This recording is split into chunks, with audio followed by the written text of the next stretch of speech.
आज आपण online gaming याविषयी आपण बोलणार आहोत. नुकतंच लोकसभेमध्ये केंद्र शासनाने एक ऑनलाईन गेमिंग विधेयक 2025 नावाचं बिल पास केलेलं आहे. तेव्हा हे विधेयक आणण्याची गरज पण होती. मित्र, इंटरनेटद्वारे खेळले जाणारे गेम्स, ई स्पोर्ट्स अशा प्रकारचे गेमची सवय अनेक जणांना, लहान मुलांना, मित्रमंडळींना लागलेली होती. त्या सवयीसोबत आर्थिक नुकसान पण एक प्रकारचं होत होतं. ड्रीम11 असेल, रमी, पोकरबाजी, आणखी इतर गेम, हे गेम खेळत असताना काही आर्थिक नुकसान पण अनेकाचे झालेले आहे. अशा प्रकारचे गेमचे दुष्परिणाम शारीरिक आणि मानसिक हे पण आहेत. तुम्ही ऑब्झर्व करत असाल, आपल्या आजूबाजूची जी मुलं आहेत, लहान मुलं आहेत, गेमच्या आहारी जात असलेला आपण पाहत आहेत. त्यांची व्यसनाधीनता जास्त वाढलेली आहे. तेव्हापासून आपण एक गोष्ट ऑब्झर्व केलेली असेल की त्यांच्या बिहेवियरमध्ये खूप मोठा बदल होत चाललेला आहे.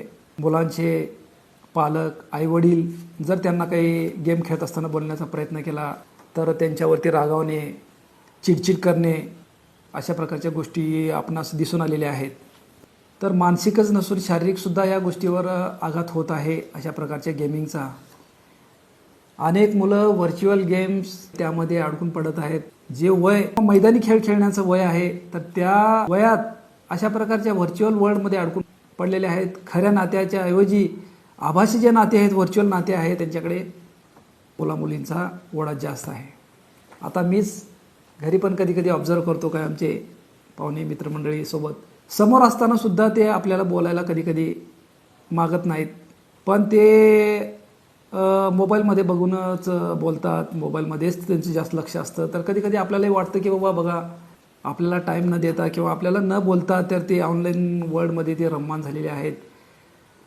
त्यामुळे मी कधी कधी मस्करीनं किंवा मिश्किलीनं असं करत असतो की असं डायरेक्ट तर ते कधी कधी संभाषण करत नाहीत मुलं मुली, आमचे पाहुणे, आप्तेष्ट मित्र, जवळचे काही नातेवाईक.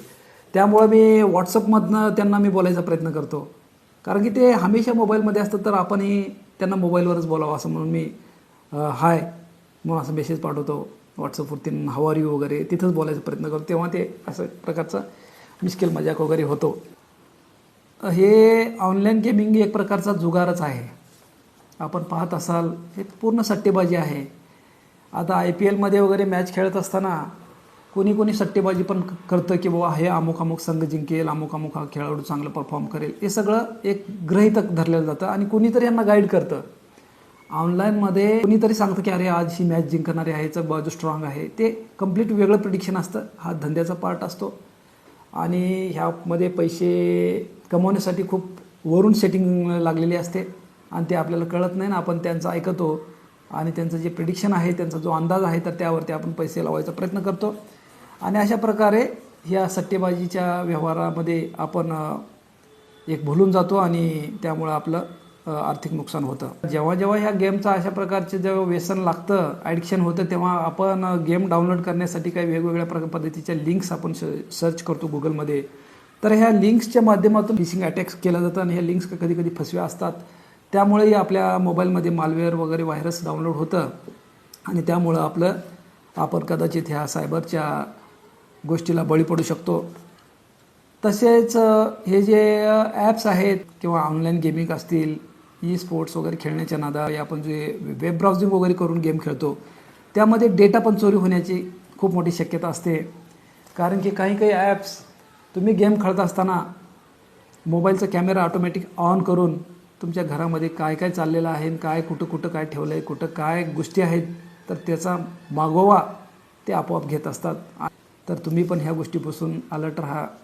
अशा व्हर्च्युअल गेममध्ये न अडकून बसता ॲक्च्युअलमध्ये गेम खेळा, इंटरॅक्शन करा, फॅमिलीमध्ये जास्त वेळ द्या एकमेकांना. दुसरी गोष्ट अशी पण झालेली आहे की गेम खेळत असताना जे एक प्रकारचं व्यसन आहे, तर ह्या गेमच्या नादापायी अनेक लहान मुलं पैसे टाकून जे गेम खेळायचं असते, तर त्यामध्ये काही क्रेडिट कार्ड इन्फॉर्मेशन पण दिलेली आहे. क्रेडिट कार्डची सेन्सिटिव्ह इन्फॉर्मेशन आहे, तर कशा पद्धतीने ती माहिती द्यायची हे लहान मुलांना माहीत नसतं. या प्रकारचे अनेक आर्थिक पद्धतीचे नुकसान, फायनान्शियल फ्रॉड्स आणि सायबर क्राईम फ्रॉड्स पण हे आजकाल जास्त वाढलेले आहे.